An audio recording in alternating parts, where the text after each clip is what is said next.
तो जियोपॉलिटिक्स में कहा जाता है कि यहां ना कोई स्थायी दोस्त होता है और ना ही कोई स्थायी दुश्मन। आज की खबर इसी बात को एक बार फिर साबित करती है। चीन जो कभी भारत के साथ दोस्ती की बात करता नजर आता है, वही चीन अब भारत के खिलाफ शिकायत लेकर पहुंच गया है। और यह शिकायत किसी छोटे मंच पर नहीं, बल्कि सीधे विश्व व्यापार संगठन यानी WTO तक गई है। चीन का आरोप है कि भारत अपने बाजार में चीनी सामान को खुलकर बिकने नहीं दे रहा। ऊपर से देखने में यह बात साधारण लगती है, लेकिन इसके पीछे की कहानी काफी गहरी है। सवाल यह उठता है कि आखिर भारत और चीन के बीच ऐसा क्या हो गया कि मामला WTO तक पहुंच गया। और सबसे बड़ा सवाल यह है कि इस लड़ाई से फायदा किसे हो सकता है। तो चलिए पूरी डेवलपमेंट को समझते हैं, लेकिन आगे बढ़ने से पहले इस वीडियो को एक लाइक करके चैनल को सब्सक्राइब जरूर कर लीजिए, क्योंकि आपके लिए तो 1 सेकंड का काम है, लेकिन इससे हमारी बहुत बड़ी मदद होती है। अब पहले यह समझ लेते हैं कि शिकायत आखिर कहां दर्ज कराई गई है। यह शिकायत स्विट्जरलैंड के जिनेवा शहर में दर्ज कराई गई है। जिनेवा वही जगह है जहां विश्व व्यापार संगठन का मुख्यालय है।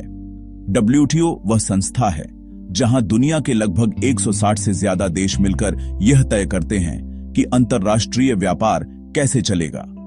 WTO का मूल उद्देश्य यही है कि किसी भी देश का सामान जब दूसरे देश के बाजार में जाए तो उसके साथ भेदभाव ना हो, ना बेवजह टैक्स लगाया जाए, ना ही ऐसे नियम बनाए जाएं जिससे किसी देश का माल बाजार में टिक ही ना पाए। कुल मिलाकर फ्री ट्रेड यानी मुक्त व्यापार को बढ़ावा देना ही इसका मकसद है। पहले इस संगठन को GATT के नाम से जाना जाता था। बाद में साल 1995 के बाद इसे विश्व व्यापार संगठन कहा जाने लगा। इसी मंच पर अब चीन भारत के खिलाफ शिकायत लेकर पहुंचा है।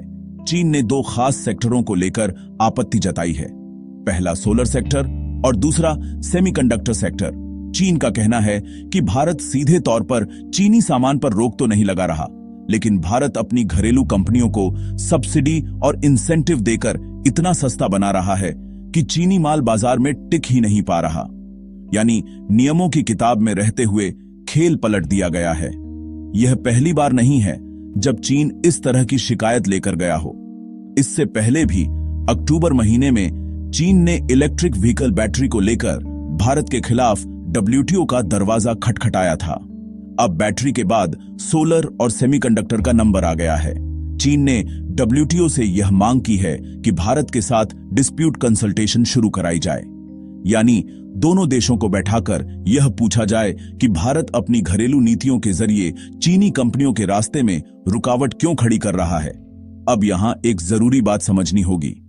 WTO किसी देश को सीधे सजा नहीं देता। अगर शिकायत सही पाई जाती है तो उस देश को समय दिया जाता है कि वह अपनी नीतियों में बदलाव करे।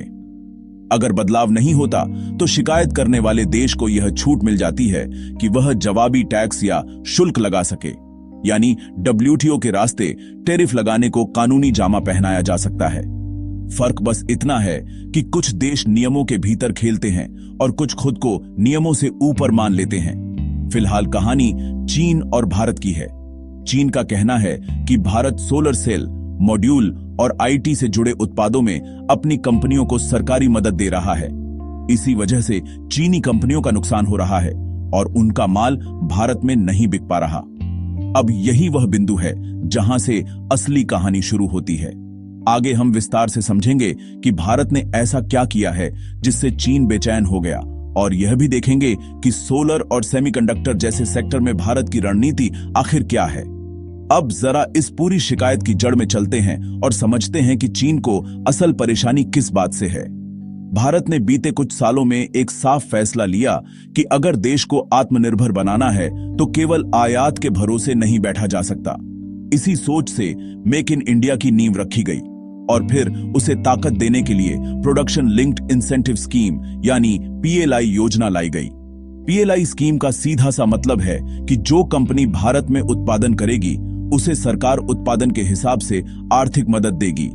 इससे कंपनियों का रिस्क कम होता है, लागत घटती है और देश के भीतर मैन्युफैक्चरिंग बढ़ती है। यही मॉडल भारत ने सोलर सेल्स और सेमीकंडक्टर सेक्टर में भी अपनाया।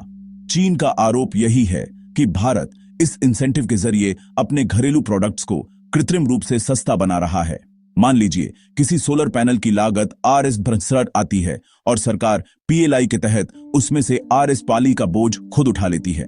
ऐसे में वही पैनल बाजार में 2 या Rs4 का प्रॉफिट लेकर बस 3 या Rs65 में बिकने लगता है।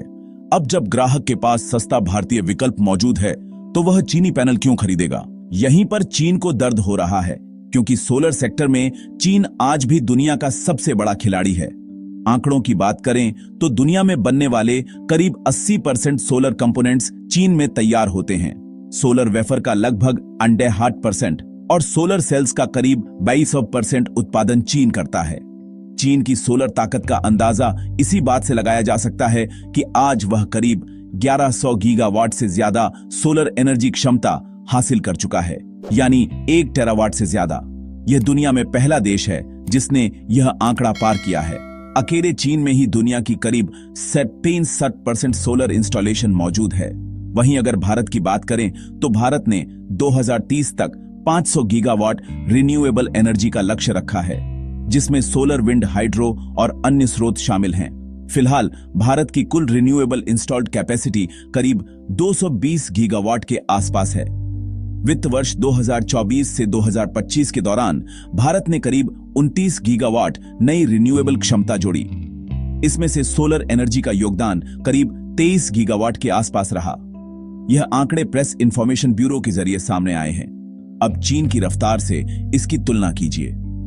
चीन ने केवल 6 महीनों में करीब 236 गीगावाट नई सोलर क्षमता जोड़ी, यानी जो लक्ष्य इंडिया 5 साल में पाना चाहता है उसका आधा चीन 6 महीने में हासिल कर रहा है।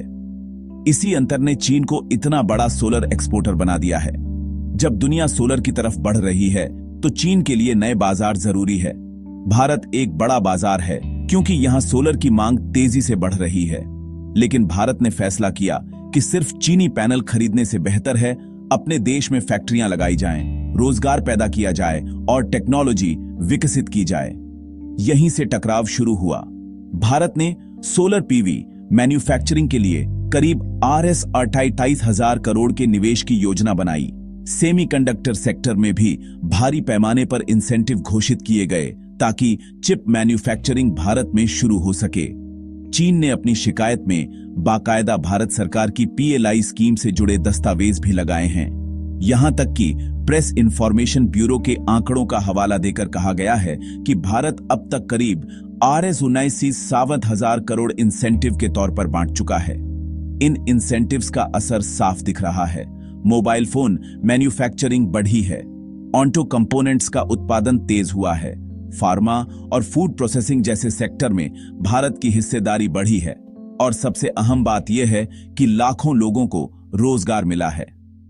सरकारी आंकड़ों के मुताबिक PLI स्कीम के चलते अब तक करीब Rs16 लाख करोड़ की बिक्री हुई है और लगभग 12 लाख से ज्यादा रोजगार पैदा हुए हैं। यही वह मॉडल है जो चीन को सबसे ज्यादा खटक रहा है।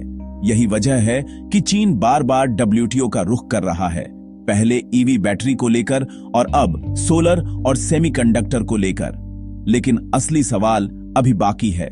वैसे आपकी क्या राय है, नीचे कमेंट में जरूर बताइएगा, और ऐसे ही डेली न्यूज के लिए चैनल को सब्सक्राइब करना न भूलें। धन्यवाद।